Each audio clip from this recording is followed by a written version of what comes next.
Funding for this program is provided in part by the Minnesota Arts and Cultural Heritage Fund and the citizens of Minnesota.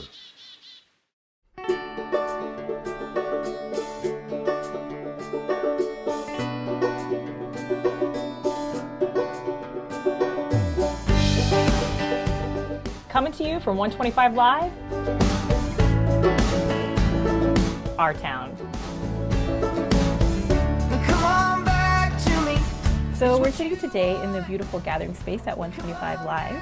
And 125 Live has been a really vital community for active adults in the area.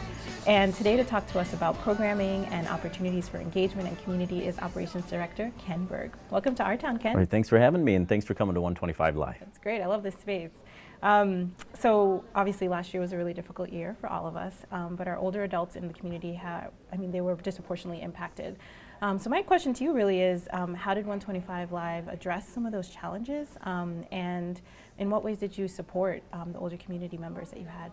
Well, one of the big things that we had for a challenge, like everyone else, was surprise. They were closed now. So with the statewide closure happening with so little warning, we had to somehow figure out how to take all of our programming, which at the time was over 100 fitness classes a week, arts classes, education programming, advanced safety and evidence-based wellness programs, and somehow compact them into a virtual or online setting. Luckily for us, though, we have an amazing team of staff and volunteers. We're working really hard, almost around the clock, trying to figure out how we could do it. We worked with insurance companies to maintain constant reimbursement for memberships here.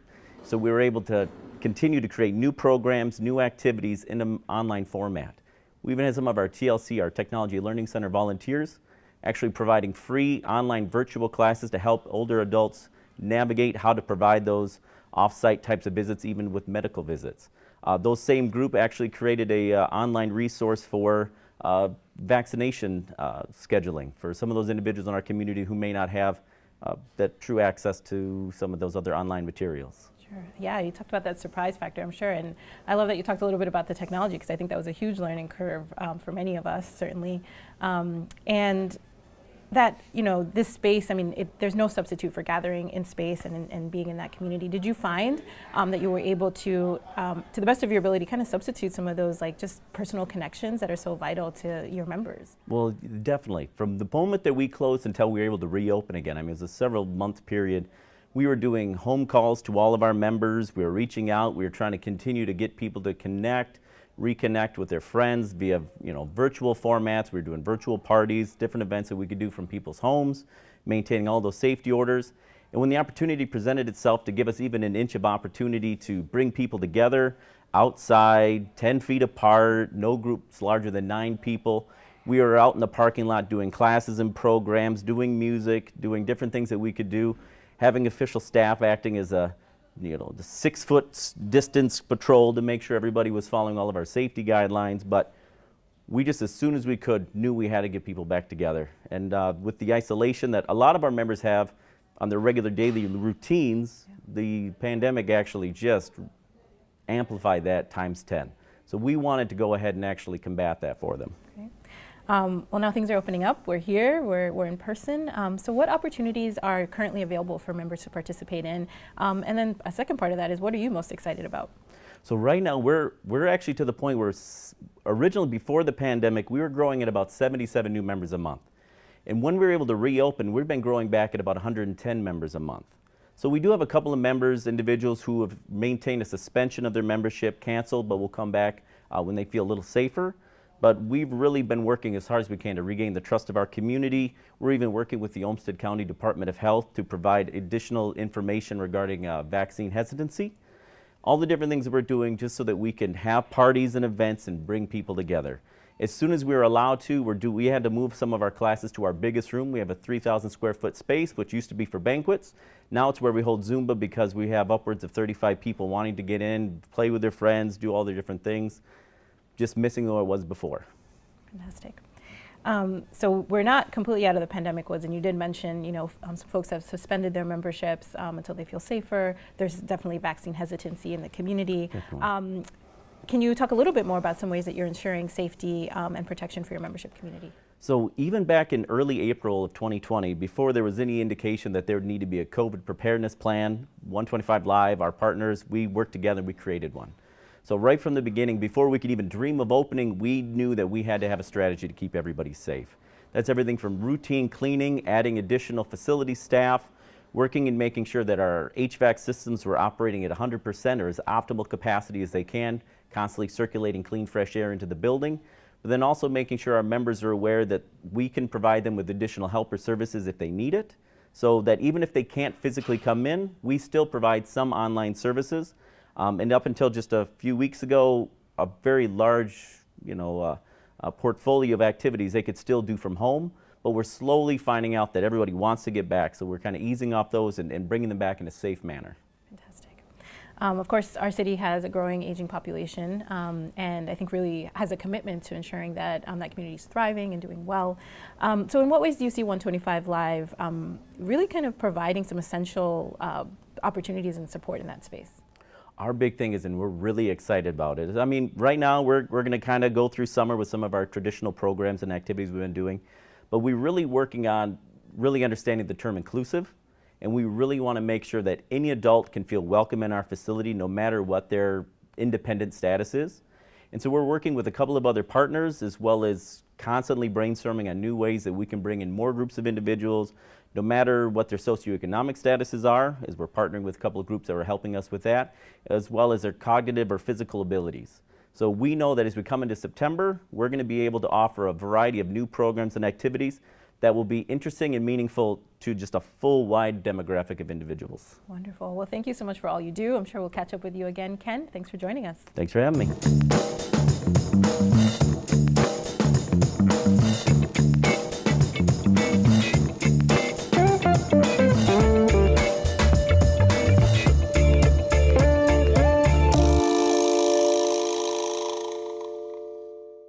Be sure to stick around. We have much more coming your way on Our Town.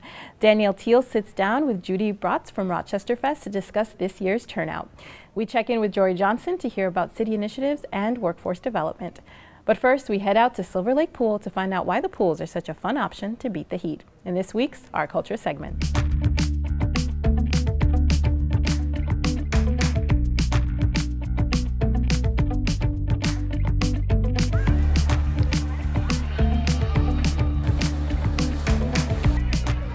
Well, we had actually never been to this pool before. I have the day off and I wanted to do something fun with my son, and I decided to just take him swimming with his cousins. The outdoor pools are a popular destination in Rochester any year, but then this year the City Council was able to allocate some funding so that we could have it be free of charge for everyone. I think it's really been a difficult year for a lot of people financially, so the fact that they could make the pools free this summer, I think is a really great thing for a lot of families.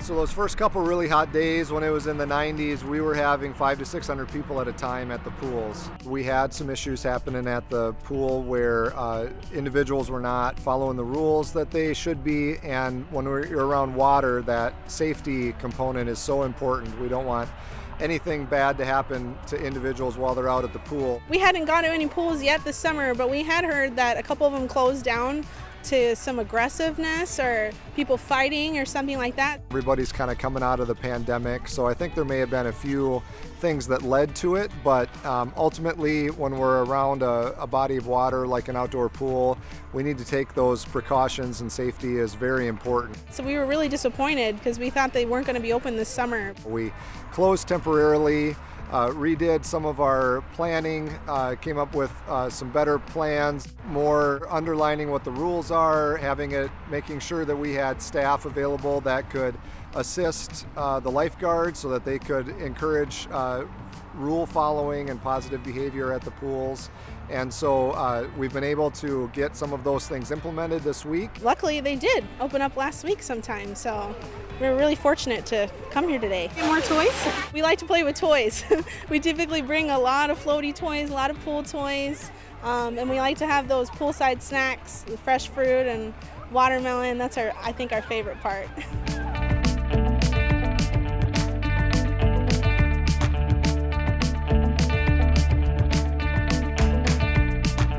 One of the changes that we made, we did limit some capacity just to try to alleviate any potential issues going forward. But right now we're taking 300 people at a time into each pool. We do have an online registration system on our website that patrons can sign up ahead of time. With the capacity limits we have, it's certainly encourage them to do that so they make sure they've got a spot for the session that they want to come and swim during. So it has a couple benefits. I think we'll come back often, probably more on the weekends because I do work full-time, but any chance I get, I'd love to come back here. It's been a great experience so far. We certainly feel like coming out to the park or the pool is a great way to build some new friendships, build community. You know, everybody kind of comes together in the parks and public spaces. Our pools are getting to be a little older. You know, they're kind of getting close to being beyond their useful life cycle. So we're also in the planning stage now of what can we do to update or replace some of the pool or outdoor aquatic features in Rochester. So we're interested in getting that community feedback to make sure we're doing, you know, in line with what the community needs and desires are, so we can get always maintain a good outdoor aquatic program for the city.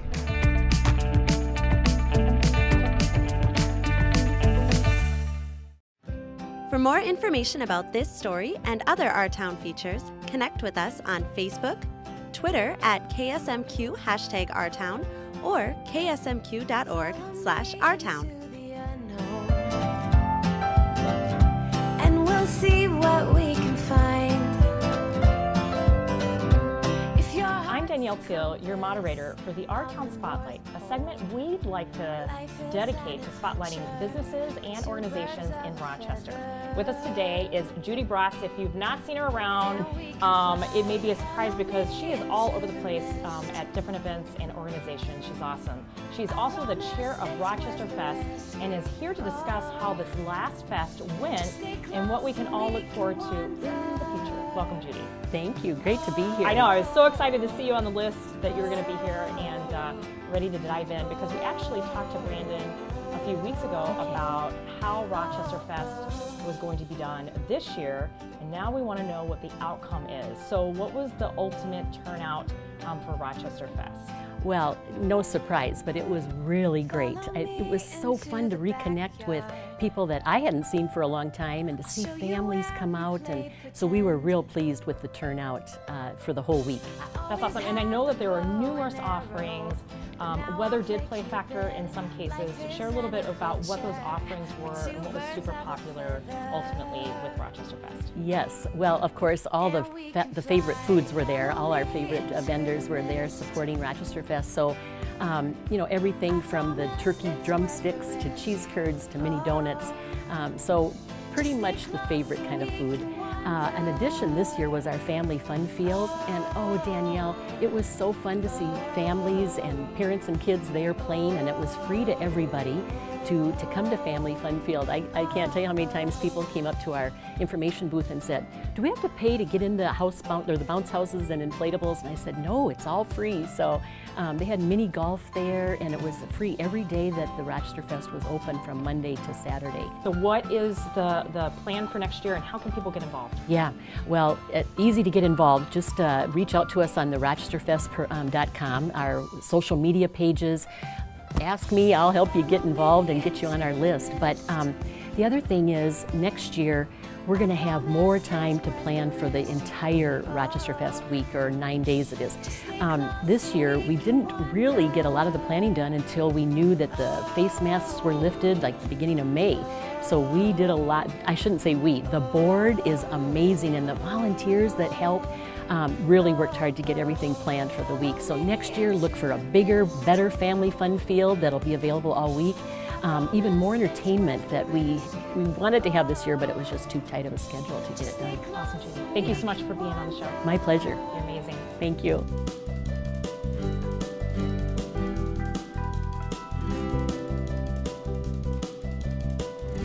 So I'd like to welcome a new face to our town. With us is Michael Wojcik to present the rundown. Take it away, Michael. Hey, this is Michael Wojcik with your Our Town Rundown. It's good to be back for a new season. Thursdays Downtown is starting, one of the highlights of the Rochester summer. You can go out there any Thursday between now and September 9th. Of course, the rain plays a role in this as well. There is live music every day at 11:30, 5 p.m. and 7 p.m. A lot of great local and regional artists. It's a lot of fun. It's one of the highlights of the summer here. Get out there and enjoy it. Also, this Sunday, the Down by the Riverside concerts are starting. They are free. So the first Riverside concert will be this Sunday evening. Did you also know we do movies in the park at Central Park downtown? This Saturday at 7:30 p.m. the movie showing will be Dirty Dancing. So if you want to go back and relive the 80s a little bit, you can get out there and enjoy that one. Safe City Nights, another program that brings the community together with law enforcement and other public safety officials, is going on. There's going to be 4 of these events this summer. The first one is going to be on July 13th at Jefferson Elementary School in Northeast Rochester. Some additional artistic openings that happen to be going on. Human Scale is opening at the Rochester Arts Center. There is an opening session going on July 9th, but if you missed that, the exhibit is going to be there through October. Additionally, there's some new programming coming on at Rochester Civic Theater. Our Kid's Birthday is the second in a series by that theater company. It's showing this weekend and next weekend. I saw the first in that series. It was a lot of fun. It's adult content. Get out there and enjoy it. There'll also be a one-day performance of What Trees Know on July 14th. It's a duet. It looks like a very innovative program for the city of Rochester. There are so many things going on in Rochester. That's just a little bit of what's going on.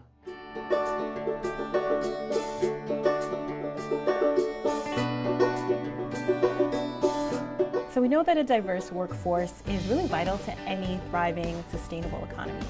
As the city of Rochester grows and as it works to meet the challenges of really providing an equitable workforce and to address some of the disparities within our economy, workforce development and target workforce development has become a really central piece of that puzzle.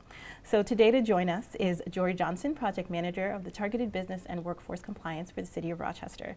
Thank you so much for joining us, Jorrie. You're welcome. Thank you so much for having me. So I think congratulations are in order because the City of Rochester was chosen to be one of the Bloomberg Global Mayor's Challenge finalists.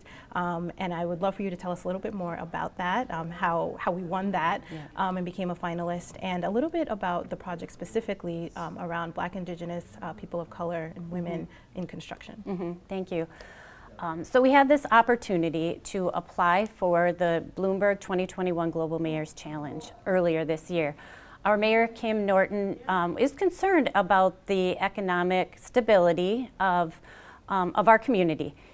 And from the research that we did earlier this year, we found that our minority, BIPOC community members have a higher rate of poverty, as well as women. So the intersection of our minority community members and women showed that greatest rate of poverty. And we know that COVID-19 exacerbated that poverty level in employment, especially in hospitality and service industries. And so we really wanted to try to give opportunities for career success in areas that a lot of investment are being made through DMC in public infrastructure, our streets and sewers, and then also private investment through DMC. And so we are trying to, we have a team of community members right now, community partners, having planning our next phase of the Bloomberg Mayor's Challenge application. Right now we are validating our ideas that women have been underrepresented in the construction industry as well as minorities, and trying to understand why. What are the barriers? What are the challenges? What is preventing them from going into the trades or pre-construction jobs such as architecture, engineering, design? Is it cultural perceptions that the construction industry is not for them?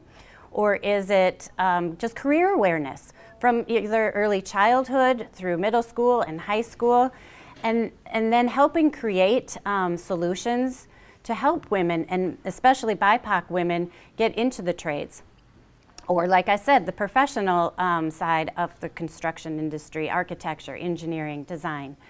So right now we are validating this idea, And then we'll be going into the co-design process, which means we are actually going to be working with community members to create solutions to help BIPOC women learn more about the construction industry, what the possibilities are for them, and that they can be involved in the industry. At the same time, we are working with construction industry contractors to really investigate their corporate cultures, to make sure that they have the welcoming and inclusive environments, so that they are recruiting and training and retaining the diverse workforce that we have in Rochester.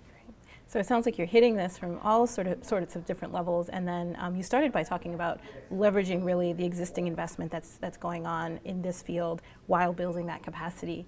I know you've been on the show before to talk a lot about construction and that sort of the workforce development around that, and I was wondering if you could tell us a little bit more about the work that you were doing with the Latinx Hispanic construction workers, and just kind of promoting that entrepreneurship around construction. Okay. So earlier this year, we produced some videos for workforce development to promote the construction trades training that they hosted. And we had those produced in English, Somali, and Spanish. And then we are now working on producing videos to help encourage community members to start businesses in construction. So we interviewed a few community members, Hispanic community members. Darcy Tello owns Med City Installation, a woman minority-owned business.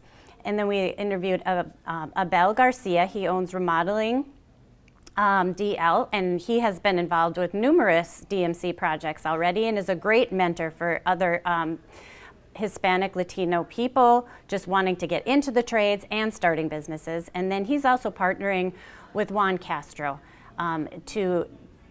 in contracts and to recruit other Hispanic Latino people. So we interviewed him as well. Awesome. And when can we expect to have those videos out in the world? I can get you that video right now. Awesome, thanks. So that's fantastic, just getting that out. And you talked about the co-design process, so I think at every step of the way, just engaging community and sort of amplifying the voices of those that are already in those fields in that space. I know that part of this is also part of the strategy for DMC in the city. And I was wondering if you could tell us a little bit about the DMC 2020 Target Business and Workforce Participation Work Plan, and what some of the key components of that plan are. Okay, thank you. So before I started with the city 2 years ago, DMC Projects had a targeted business plan, and we had a consultant working with the city to implement the plan.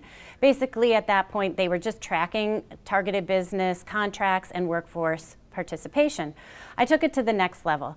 So now in my annual work plan, I have a portion for managing and tracking the results on projects, but I wanted to take it to the next level and, as you were saying, build capacity in both targeted business and workforce, meaning we want more women and minority-owned companies locally winning contracts on the city and DMC projects. We also want more women and minority community members working in the workforce on our projects. So that's where we're talking about building capacity of the workforce, not just to meet our goals, but to help the people in the community find careers that they enjoy, that are great paying with benefits for the long term. Fantastic. So I know that you've also got the targeted business and workforce participation summary survey for this last month of June. And as I was looking at it, I was also thinking about last summer during the pandemic time. Maybe could you talk a little bit about how this summary from this past month compares to last summer? So I do the monthly report, or I prepare a monthly report summarizing both targeted business and workforce participation in construction and professional services, which are our studies such as the Rapid Transit Project. We have currently 3.5% women working in construction, and our goal is 7%, and our goal is actually going to be increasing to 8% next year. So we really have a gap between our goal and the number of women we have, and we're trying to identify why, and we're trying to create strategies to increase the number of women working in construction. Fortunately, we have above our we have above our workforce participation goal for minorities. We are at about 16% and our goal is 15%. But that doesn't mean we're limited to, 15 or 16%. We would love to see that number increase because we have over 20% of our population in Rochester are minority community members. Thank you so much, Jorrie. There's so much to talk about with this, and we would love to welcome you back to chat a little bit more and get more in depth about the work that you're doing. But thank you for joining us today to give us an overview. Oh gosh, thank you. You're welcome. And thank you for joining us today. For more wonderful content produced right here in Rochester, please be sure to check us out on Facebook and Twitter at #OurTown. Be well and stay safe. We'll see you next time on Our Town, the show about Rochester.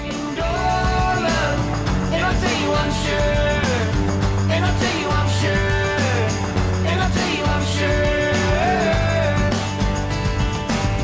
But we never had a moment just to sit and wonder what this has all been for.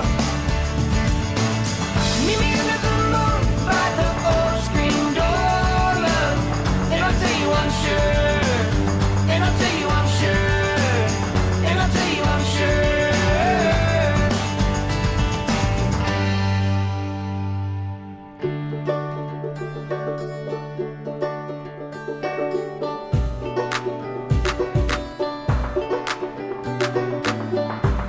I'm sure, and I'll tell you I'm sure, and I'll tell you I'm sure.